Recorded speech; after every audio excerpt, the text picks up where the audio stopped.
I don't even know how to start this. I mean, should we just have I think just cue the rain, cue the rain, cue the song.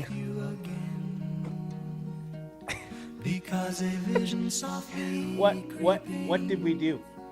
What did we do? I don't understand. Let's start the show.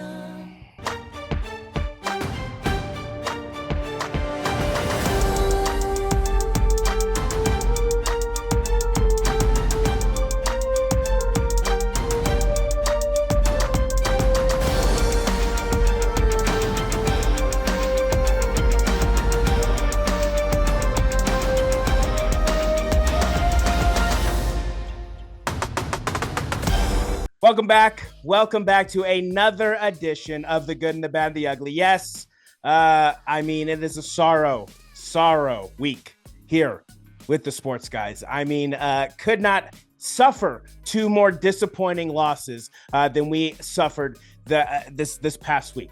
I mean, man, oh man. Hi, how's it going? I'm Jacob Cutler, one half of the sports guys. And as always, joining me, he is the other half of the sports guys. He's one of my best friends. He is none other than Mr.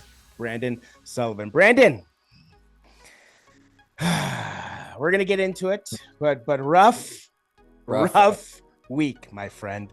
I mean, how you hanging in there? Any positive thoughts? Any positive thinking? What are we thinking right now? Yeah, rough NFL week for us both. Obviously, the Bengals and the Niners just right there, there. Not much, man. It's just one of those seasons where, 3 or 4, 5 plays go a different way for both teams. Yeah, we're talking about potentially hoisting the Lombardi. So, and going or getting a chance at it at least. Being one or number 1 or number 2 seed. So, just a few. That's my takeaway as far as looking at both of our teams. Mm-hmm. Yeah, flip a couple of plays, and we're in business. So it's just unfortunate. Luck has not been on our side as far as, and that's what luck is a part of the NFL staying healthy, getting field goals, things like that. So just unfortunate breaks for us both, man. Yeah, we will get into the Niners in just a little bit here, because I definitely want to talk about get you some thoughts on them. But first, let's quickly remind you how we did last week. Let's put it up on the screen. For yourself, solid week, 10-4, 1-0 on your guaranteed victory. Getting the job done for yourself. And then for myself, 8-6, 1-0 on my guaranteed victory. Texans absolutely slaughtering the Cowboys. Absolutely slaughtering. 0-1 on your guaranteed victory. I apologize. 0-1. The Chiefs, unfortunately, let you down.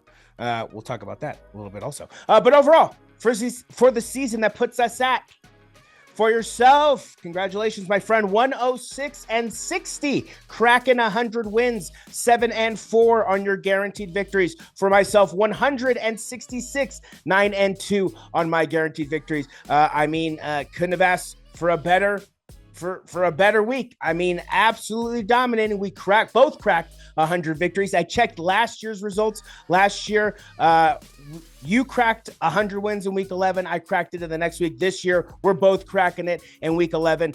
I like it. Staying on pace, staying on track, and just absolutely dominating those picks. Let's wipe that off the screen and let's get into it. So like I said, we were going to talk about it. Let's talk about it. The Niners suffer a devastating loss at the hands of Geno Smith. It came down to one final drive. The Niners basically gave him one final chance to get the ball in the end zone down the field. And what does Geno Smith do? He drives the field, and just a absolutely horrible defensive play on the touchdown run. Geno Smith takes the ball, rolls out left, and then ends up running it into the touchdown, scoring what would be the game-winning touchdown against the Niners. And shocking. I mean, honestly, it was an upset. I don't think nobody really expected that to happen. The Seahawks were able to stay in the game and battle. Obviously, Nick Bosa not being out there on the field at the time because he looked like he suffered an injury, but he wasn't on the field at the time.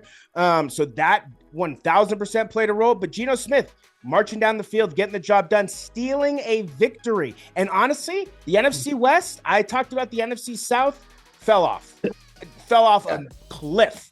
The NFC West, baby, my new division to watch this year. I mean, everybody, it's a one game horse race right now. So my question for you is, has the Niners window closed? Are we seeing the unraveling of the San Francisco 49ers before our eyes? You talked about Super Bowl hangover. I mean, is that what this is?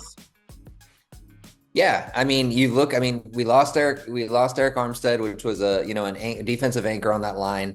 Javon Hargrave tore his bicep, I think it was he tore something. He's out for the season. We haven't had Dre Greenlaw, which is one of the top 10 linebackers in the league, and when he plays with Fred Warner, they're the best linebacking tandem in the NFL. We have a new defensive coordinator on top of everything. Bosa's has an abdominal injury. Charvarius Ward, unfortunately, rest in peace to his daughter. His 1-year-old daughter, Armani, passed away. He's our best corner. He hasn't been playing. Talanoa Hufanga got injured. So I think there's a lot of things that people are not pointing out. We have a lot of rookie players that are trying to step up. Also, George Kittle didn't play. He's kind of off and on. We didn't have Christian McCaffrey the first 8 games. Brandon Ayuk tore his AC. It is an absolute. I am not in any shape or form disappointed in this team. We're 5-5. Honestly, a couple of plays, we may be 7-3. And so I'm disappointed with the season, but I'm not disappointed in where the team is at. I think that, you're tired. I mean, you've gone to 3 NFC championship games in a row. Yeah. With pretty much the same core intact, take a piece away here, add one here and there. That takes a lot from not just physically, but mentally. So the 49ers, no, I don't think the window has closed. I think Brock Purdy is an excellent quarterback. I think that, it's hard to scheme when you don't have Brandon Ayuk, when you don't have George Kittle, when you have Christian McCaffrey, who's still ramping back up. Trent Williams was hobbling, so Trent Williams wasn't 100%. I think he comes back. I think that like I said, like I mentioned earlier, you flip a couple of plays. Bill Belichick said the same thing. They did an interview on him and they asked about the 49ers. It is hard to win a game. That would be kind of cool. I mean, I'm not trying to get into next season, but that would be kind of cool if we added Bill Belichick as a defensive coordinator. I know he wants to come back. I don't know if he would be willing to take a coordinator position, but that would be really cool. Yeah. But looking from the outside in, I mean, even our kicker got hurt. So it's like, I mean, our punter's not even out there. I don't even know who this punter is. So it's like, at the end of the day, like, it just keeps getting worse and worse and worse and worse. And I felt it coming. I said, when you go to the Super Bowl and you lose demoralizing in one possession game, the next year is always kind of a hangover. The Eagles had that. They started off the season hot, and then they just literally were hot garbage. Yeah. At the end of the season, after they played the Niners, just in general, they sucked. So, I think, like I said, you flip a couple of plays. I mean, look, there's some teams, man, that they're 2-10 one year and then they're 8-2 the next year, right? Or 10-2 the next year. Yeah. And if you look back on those games, a lot of those games could have gone, a different direction. And all of a sudden, and then some of the teams that are 8-2 right now or 9-2 right now, they could easily be 4-7 right now. So I think next year the Niners will. I think that they'll be back. I just think that this is one of those years where it's like, what is it?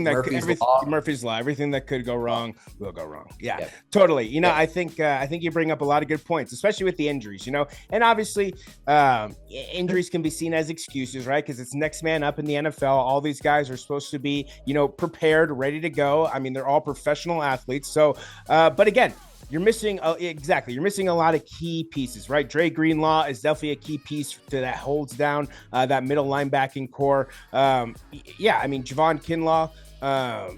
Is Javon Kinlaw still on the team? Not Javon. No. What's his name? Not Javon Kinlaw. Javon Kinlaw's on the No, not Javon. I said Javon Hargrave. Javon Hargraves. Thank you. Yeah. I was thinking, it's like Javon Kinlaw. That dude's gone, dude. Javon Hargraves, right? Yeah, losing Javon Hargraves, that one's tough. I mean, Christian McCaffrey. Talanoa Hufanga. That's a big one too. I mean, baby Palomalu, as we like to call him. But I mean, that's big. Christian McCaffrey, not having George Kittle, Brandon Ayuk.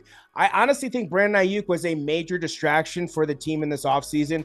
It's kind of like the Bengals. We're not going to talk about the Bengals this week because I can't bear to talk about them.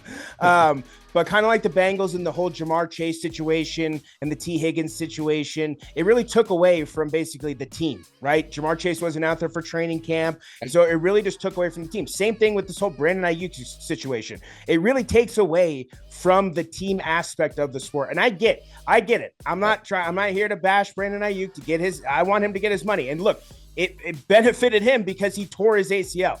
So at least he has his money. At least he has a contract. At least he's not going to be fighting for a spot on a team or anything like that. He'll be fine. So it's just one of those things. It's just one of those things that little things like that, little diva moments, little moments that take away from the overall team aspect of the sport.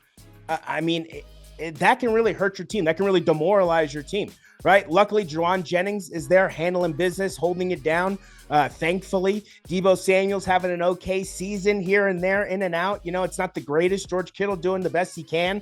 The running backs are doing the best they can. Christian McCaffrey now back after his second game, picking it up, right? Brock Purdy's doing what he can. But on the flip side, the Seattle Seahawks, we're talking about the Niners. I know we were talking about the Niners window closed, but the Seahawks put on a good performance. They fought, they battled, they tested the Niners, and they got a win. They stole one. Credit to the Seahawks, but they stole one. That defense definitely lackadaisical. And like you said, a lot of moving parts with this team right now. A lot of moving parts. So long season to go. I know I say that, and we're in week 11, but we still have a long way to go. We still have 6 more weeks of football.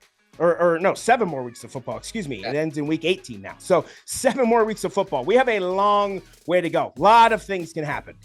So True. We'll leave it there. Our next thing that we're going to talk about. The Buffalo Bills. I said it. I knew it. It was just written in the stars. I could feel it. The Buffalo Bills knock off the Kansas City Chiefs. Kansas City Chiefs are now 9-1. Buffalo Bills are now 8-2, if I'm not mistaken. The Buffalo Bills they're 9-2. 9-2. Thank you. They hadn't had their bye week yet. Yeah. Okay. 9-2. So the Buffalo Bills, man, oh man, could this be the year of all years? All the question marks heading into this season. Josh Allen putting the absolute team on his back. That 4th down run, legendary. We're talking regular season. Josh Allen undefeated against Patrick Mahomes in the regular season. Patrick Mahomes undefeated against Josh Allen in the postseason. So tit for tat, I'd much rather be undefeated in the postseason against you. So, that's the big question here. That is the big question. That's what we're going to get into. How far can this Buffalo Bills team truly go? Where is their ceiling? Can they make it to the Super Bowl? What are you feeling right now? I know it's a big victory. Everyone's emotional. But truly, realistically, what are your realistic expectations for this team? Well, first, before I get there, before I address that, I just want to give a huge shout out to Josh Allen. What an amazing, probably play of the year on 4th and 2 to get. It was a 1% or 2% chance that he was going to score on that play, and the dude is a beast, and he is just so tough, and he is just such a great quarterback. I think he's the best quarterback in the NFL. I think that I told you. Obviously, you have to. I'm saying who's playing at the best right now. I guess it's hard. You did, yes. Last week, you did. Josh Allen's the best quarterback right now, but I think overall, Patrick Mahomes, when it's said and done over the last 5 seasons, is the best quarterback. But Josh Allen's doing a lot for his team.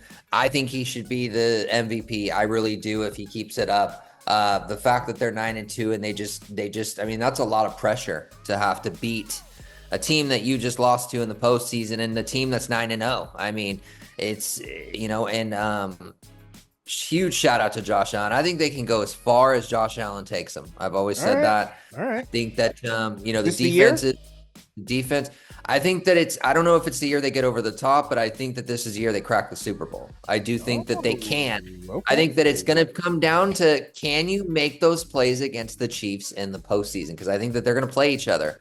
and they've been outed by the Chiefs every single time. So True. that's the true question stands is if he can get past the Chiefs in the postseason, I certainly think whether that's the divisional round or whether that's the AFC championship round, if they can get, obviously if they can beat the Chiefs, they're going to the Super Bowl, I believe. It's kind of funny because they lost some people like Stephon Diggs and Gabe Davis and their running backs. They lost some defensive players. I had questions about the Bills this year. Yep. I really did. I think we both did going into the season. But, Josh Allen's playing lights out. Obviously, the defense is playing lights out. They forced, 2 interceptions against Mahomes. That was huge. Good defensive stops. I think that obviously if the defense can keep playing well and Josh Allen can keep making plays like he did, I think we can all say thank you to Josh Allen because I don't think anybody besides Chiefs fans wanted to see a perfect season. A perfect 20-0 season is what it would have been. And that narrative was starting to build up. It was starting to get some momentum, that narrative was, because after week 5, you don't think about it. But then you start getting to 7-0, 8-0, and then you get to 10-0. And then it's like, okay, are we 10 more games? Yeah. No, not. And Josh Allen said not so fast. So very impressed by the Buffalo Bills. You called it. You said that they'd win. Honestly, I thought they had a chance, but I just thought the Chiefs were on a mission this year to go undefeated, and boy, was I wrong. Yeah, the Bills. I know Josh Allen is probably trolling when he said that quote early on in the season about, guys, it's nice to play with guys who don't have any egos, right? There's no egos in the locker room. Everyone's just playing and having fun. It's kind of the same thing, if you're a basketball fan, right? Exact same thing that Steph Curry said early on in the season with about the locker room when they asked him, like, it's a lot of egos. There's no egos in there's no egos in the locker room. Everyone's just playing and having fun, having a good time. That's what it feels like. I mean, that's what it honestly feels like with this Bills team. Like there's no superstar on this team other than Von Miller and Josh Allen. I mean, you have stars, but superstars, I mean, those are the 2 superstars. I mean, Von Miller, Super Bowl MVP, Super Bowl champion, and Josh Allen. I mean, you called it last week. I mean, he is definitely the MVP of the season currently as it stands with what he's been able to do with that Buffalo Bills team and how impressive he has looked. So, I mean, this could be the season. How far do I realistically think that they can go right now? AFC Championship. I can see them in the AFC Championship. Like you said, they got to get over the hump, right? You got to beat Patrick Mahomes when it matters most, and that's the postseason. You can beat him in the regular season all you want. You can own him in the regular season all you want. When push comes to shove, I would much rather be undefeated against you in the postseason than be undefeated against you in the regular season. That's just personally how I feel. But I think the Bills right now, as it stands, AFC Championship for sure. Super Bowl is definitely on the horizon. If they can collect a couple more wins here.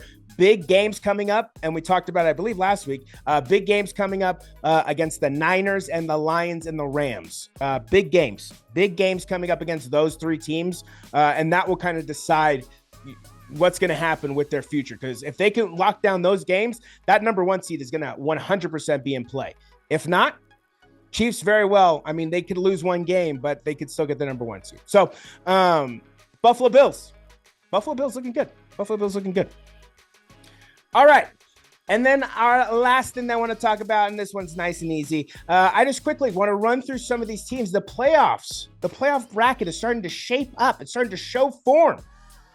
But there are some teams on the bubble outside looking in who potentially have a chance to just kind of sneak on in.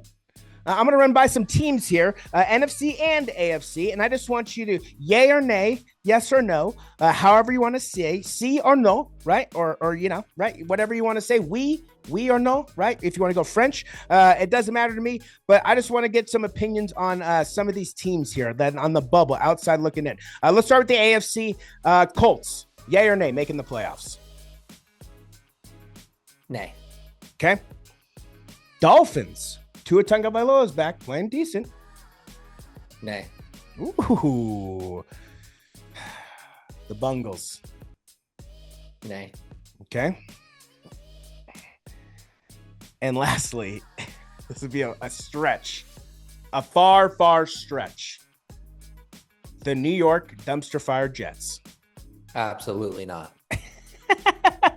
So right now, as it stands, week 11, you think that the AFC playoff picture is set. You think Kansas City, Buffalo, Pittsburgh, Houston, Chargers, Ravens, and the Broncos, not the order is set, but you believe that those will be the 7 teams in the playoffs. Yes. Okay. I like it. All right, let's look at the NFC. NFC is way more exciting. We got we got the entire NFC West division at play still. And then we got some teams on the outside looking in that potentially could surprise. Let's start off top. Number 8 right now. The Rams. You think the Rams are going to sneak past one of these teams and get in? No. Okay. Or your favorite team? No, I'm just kidding. The Seahawks. No. Really? Nope. What about the Niners? I think they have a better chance than those 2 teams. Okay. What about the Tampa Bay Buccaneers if they get Mike Evans back? Yes. Ooh, I like it.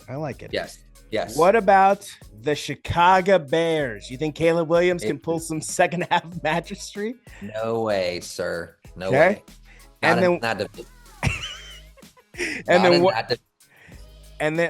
agree. That's true. That's a good point. That's the best division in football. So. Yeah, that's a good point. And then we got the NFC South, the 2-0 since they fired Dennis Allen, the New Orleans Saints. No. Who do you think? Too late. Who do you think wins the NFC South at this point? You think the Bucs got it? Yes. Okay. Still gonna go with the Bucs, but if they lose again, then no. I like their potential. They've lost 4 straight. I think that they turned that around after the bye. I think that they've got a good shot now.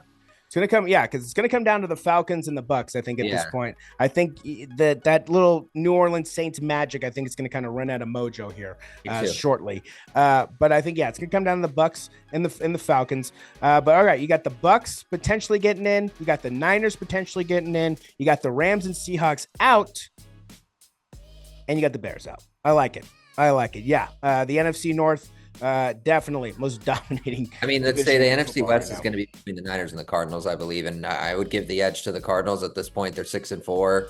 They have a better divisional record. They're 2-0 in the division. So Niners would obviously have to win out to win to maybe only lose one more game, and it can't be to the Cardinals. They would have to go 6-1. I believe they would have to go probably 6-1. But honestly 7-0, and I don't think that's happening. So I mean, we got to play Buffalo, we got to play Green Bay, we got to play the Lions. I don't think that's happening, so I give the edge to the Cardinals. Yeah, I hear that.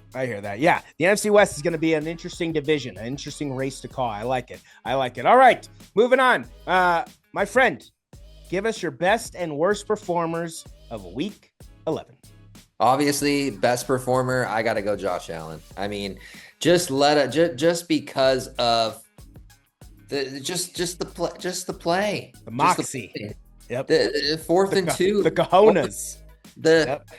We're not going to kick a field goal here. We're not going to give Patrick Mahomes the ball back only up by 5 just to see him score a touchdown with 10 seconds left. We're not going to do that. We're not going to fall for that. It is all or nothing right here. And like you said, cojones, the stones to just go for it, and not only just get the first down, truck his way to the to give a big F you to everybody. So, and honestly, I'm going to give this to a team, Jacksonville. I don't. As far as the worst performer, Jacksonville. I don't know what happened, but I had to double check to make sure that my eyes were fine. I know my grandpa had some issues with his eye. He had to get laser. I want to make sure that my eyes are still intact. 52-6. No, the score was correct. Yeah. 52-6. I haven't seen that type of score in at least the last 5 seasons. Yeah, so Jacksonville, honestly, hey, I think Trevor Lawrence has got to get out of there. 7 drives, 7 scores. Trevor Lawrence has got to get out of there, dude. Yeah. The Jaguars are just destined to be a cursed franchise. That's how I feel. I agree. Yeah, I like it. Oh, 52-6. Absolutely horrendous, dude. That's going to do it. That is going to do it for this edition of The Good and the Bad, the Ugly. Yes, we are done with NFL week number 11. We are on to NFL week number 12. And let me tell you what, folks, you're going to want to stay tuned for that week 12, NFL week 12 schedule, because we got an absolute banger for you. Lots of heat, lots of action coming your way. Actually, not really. It's mostly all quick picks, and basically everybody's on bye next week. So it's going to be a nice and easy quick picks episode. I love it. I'm down for it. We're here for it. We're on to NFL week number 12. We're done with NFL week number 11. My friend Brendan, any last words for these beautiful people? Thank God the Chiefs lost. I like it. Thank God the Chiefs lost, right? Go Bills. Go Lions. Hopefully the Niners and Bengals can do something. Otherwise, set us up good for the draft so we can draft solid pieces to rebuild this team. My God. That's going to do it for this edition of The Good and the Bad, the Ugly. I am Jacob Cutler, one half of the Sports Guys. He is Brandon Sullivan, the other half of the Sports Guys. And until our picks episode, come on, man. Brandon, Jake, we're out.